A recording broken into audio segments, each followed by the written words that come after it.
another edition of Treadmill Bible discussion for tonight. Now I know it's getting springtime.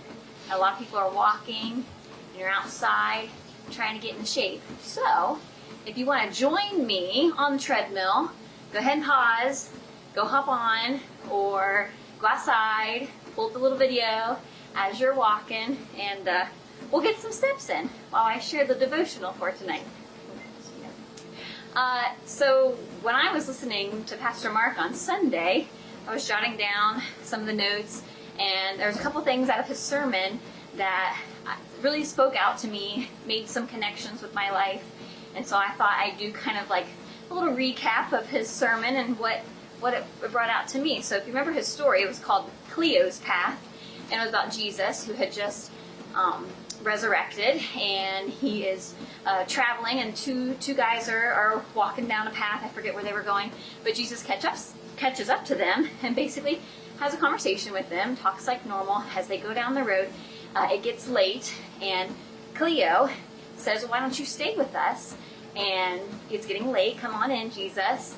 And as they sat down, when Jesus broke the bread and they ate it, they instantly remembered who he was and what he said and recognized his face, and Jesus disappeared. So the idea was, wow, Jesus, waited so long to reveal himself to them. So where were they? Where were those guys? That's what I kept thinking. Where were their heads when they couldn't recognize him on the road? So the verse that stood out to me that I wrote down in my notebook was the Luke 24:32 from the lesson. It says, "They asked each other, 'Were not our hearts burning within us while he talked with us on the road and opened the scriptures to us?'" So I jotted down, I said, we recognize the work of Christ after he answered our prayers or put us where we need to be. Isn't that how it always is? Like, we get so far in our life and then we realize, like, oh, God did this for me. In that moment, I'm confused, I'm sad, I'm angry. But as we look back on a situation, we see that it was worked out for the good, which is always God's intention. So a couple things for me where I'm looking at, I remember going to college. I was unsure of where I wanted to go, what I wanted to do, and I was prayerful about it. And, I remember my parents were prayerful for me. And when I made the decision to go to Marietta, I didn't really want to stay around home. I wanted to go somewhere else, but when I walked on campus, I just went, oh, I like it. So I have to stay. But after going through college, I met an amazing group of friends and joined a wonderful Bible study group that, deepened my faith, deepened my relationship, gave me spiritual friends as adults and into adulthood, that if that wouldn't have happened, if I wouldn't have gone there, I don't know if I would have met those people and had those experiences that they do. Like, even one of the individuals who was at Marietta College at the time,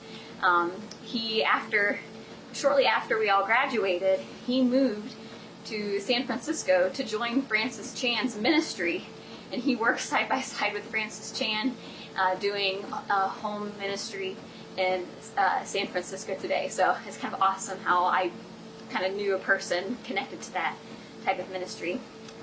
Another example is when I decided to get married, and prayerful of Adam and getting married and our relationship and things that had happened in his past and my past, and putting them together and knowing friends and talking through them and being faithful about, where God wanted us to go together. We can see now how fruitful this marriage has made for both of us, not only in our ministry, but in our children's lives and the things that we do. So looking back, I can understand why, some of those doubts, some of those questions have all been answered since then. And another one that this comes up to me a lot, is in my job. I'm a teacher, and I love what I do. I love working with teenagers at the high school. It's sometimes difficult and challenging, but, when I oftentimes wish I could be a stay-at-home mom, I wish I didn't have to work, especially while I have young children. Then I go to school, and the next day I'm, helping some kids deal with a situation, or I see just a different attitude when the kids talk to me compared to someone else. And I can tell that, all right, God, you must want me here. I pray and pray and pray that if I need to be a stay-at-home mom, please make it happen. But if not, make me satisfied in my job. And so oftentimes I look back and realize that God has put me where I needed to be for His purpose, and it always is for the good. Something else in Mark's sermon that stood out to me was verse 29, when the gentleman asked Jesus to come in and stay with them, not recognizing who He was yet, just saying, it's getting late, won't you come in and stay with us and let's continue our conversation. And Mark said, what would have happened if they didn't invite Jesus in? And I'm like, that's a good question. What if we don't invite Jesus in? What if we don't go to Him in prayer and all these things? What if I didn't pray to God about my college decision? What if I didn't pray to God about my marriage? What if I didn't pray to God about my job or what I wanted to do?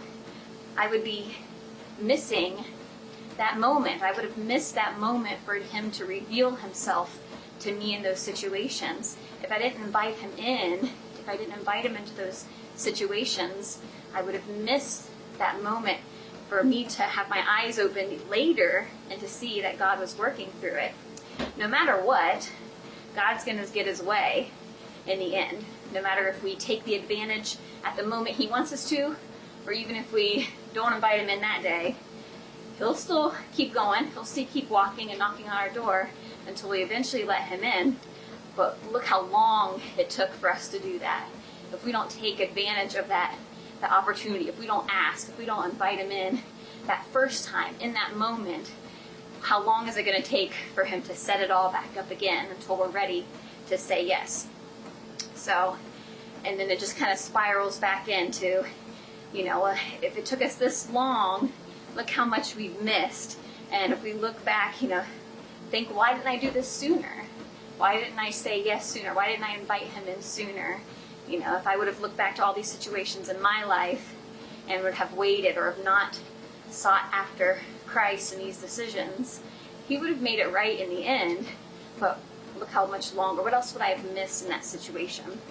So sometimes when I think about, as time has gone on and I look back and I'm like, oh, God was working there, I always wish that I would take advantage of God working in the moment. But I guess I don't need to take for granted that I do recognize that He is in my life. So not looking back on the situation and thinking, oh, I wish that I could see God in that moment, but I do. But also celebrating the fact that I can look back and see that He was working in my life to get me where I need to be. So even in those gentlemen who invited Him in and they were revealed and they were like, oh, why didn't we recognize Him on the road sooner? Look what we could have done. Look what we could have talked about. They can still celebrate and run back to their friends and say, look what happened. I now realize that He was working for me and walking with me and for my good.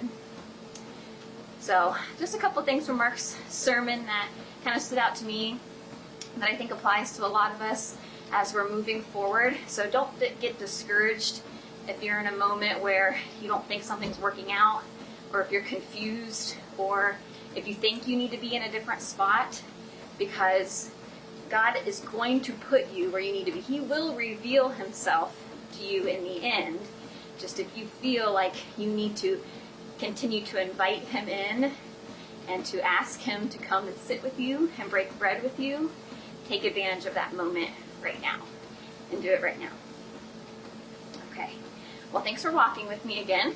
Hope we can do it again soon. Hop on your treadmill, go outside. It's getting nice. We walked a little ways here. So I hope you have a great night, and I'll see you all soon.